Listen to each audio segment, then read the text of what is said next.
Hello everybody and welcome to another My Thoughts video, where it's not an official review, it's just kind of a spoiler-filled ramble for everything that's been going on in WandaVision so far. Now, just hold up, wait, listen. I know I'm generally not the most positive person when it comes to superhero things, and that's partially why I was motivated to go ahead and speak on WandaVision, because I'm very pleasantly surprised as a whole. Just know these thoughts, I guess you could quantify it as a review, but not really, are coming from someone who went into this extraordinarily skeptical and has been really happy with what he's seen so far. Don't expect this to be super in-depth, and there's gonna be a lot of theorizing for the future here as well. So far, up to episode 7, this is remarkably interesting. WandaVision is just this left turn in so many ways where I've been sitting here wondering, after Endgame, what's Marvel really gonna do?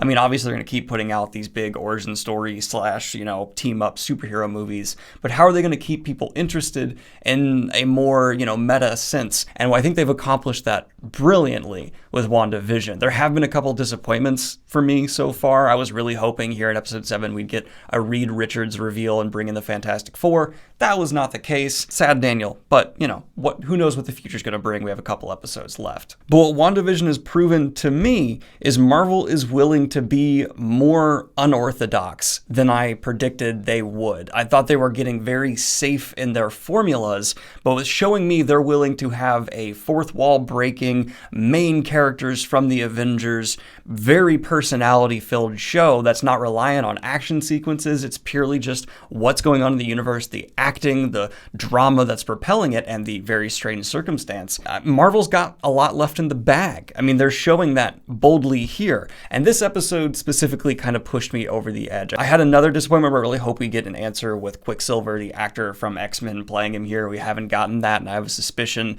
there won't be a firm answer there. I think my biggest disappointment with WandaVision as a whole is we're actually not going to get everything answered that's being set up, which will be disappointing, but it's kind of in Marvel's wheelhouse to set things up they can come back to later, maybe a few years down the road, and expand on. That's something they do regularly, and maybe they'll do that here. For now, I think we'll get maybe half the answers we're really craving. We got one of the big ones now, and that's kind of who's the big villain driving this. At least we're being led to believe they're the big villain driving this, and that's a witch named Agatha. I'm not super familiar with the comics. I don't know much about this character, but I've done a brief bit of research, and apparently Agatha Harkness is a witch not to be trifled with like ties all the way back to the Salem witch trials. That's cool. But the actress they specifically have playing her has me very curious where this is going to go. Kathryn Hahn has a lot of personality in her performance on screen. I don't think she is the most, nuanced actress of all time, but what she definitely is able to bring is a certain kind of charisma. Whether it's early on Loki or Thanos, it's the people with a certain kind of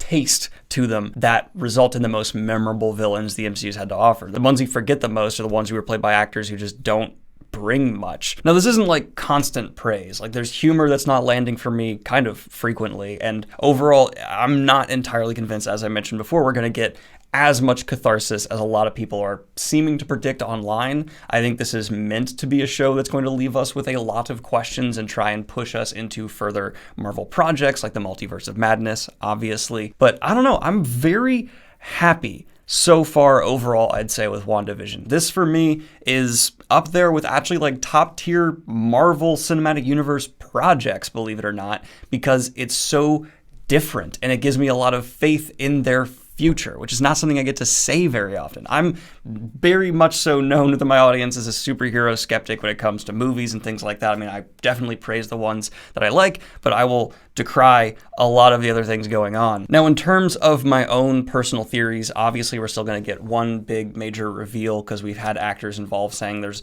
a huge upcoming name to be announced, to be shown, including the man playing Vision, whose name eludes me. What's his name? I want to say Paul Bentley, but I feel like that's a little bit wrong. I'm going to say that's a little bit wrong, but close enough. He said there's someone who's yet to be revealed who he very much so was looking forward to acting alongside of, so I'm still hoping a little bit for Reed Richards. He hasn't technically worked alongside Benedict Cumberbatch yet, so it could be Benedict Cumberbatch who is going to show up in the show, which a lot of people, according to this Twitter poll I put out, think.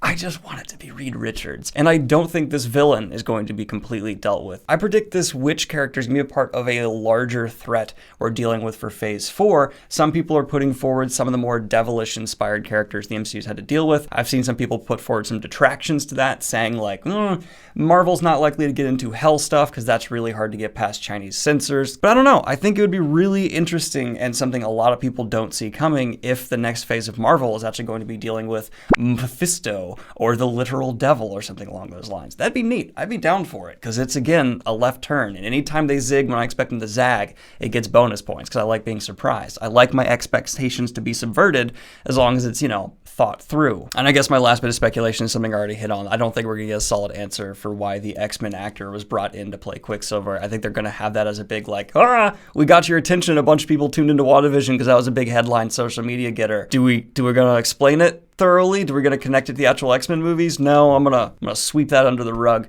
That's just my theory there, because that'd be a lot to try and unpack and resolve in just what's left. So that's my thoughts there. WandaVision, you get the thumbs up. I guess this is a review. That's what you get. Thumbs up. One of my thumbs does that. One of my thumbs does that. I don't know why they're different, but that's Daniel's thumbs. But anyway, everyone, let me know what you're thinking of WandaVision in the comments down below. Are you enjoying it, or is it kind of still just not your cup of tea and you're tired of Marvel? I'd love to know, because superhero burnout I've seen be very real with certain people I know. So, hey, it could absolutely be there. But I would say, if you are feeling superhero burnout, but you want to give like one more thing a try, WandaVision could be what hooks you, because, why not? It's definitely different. Like and subscribe if you have not already. Hit the Patreon if you want to support what I do here. And have a good one, y'all. Peace.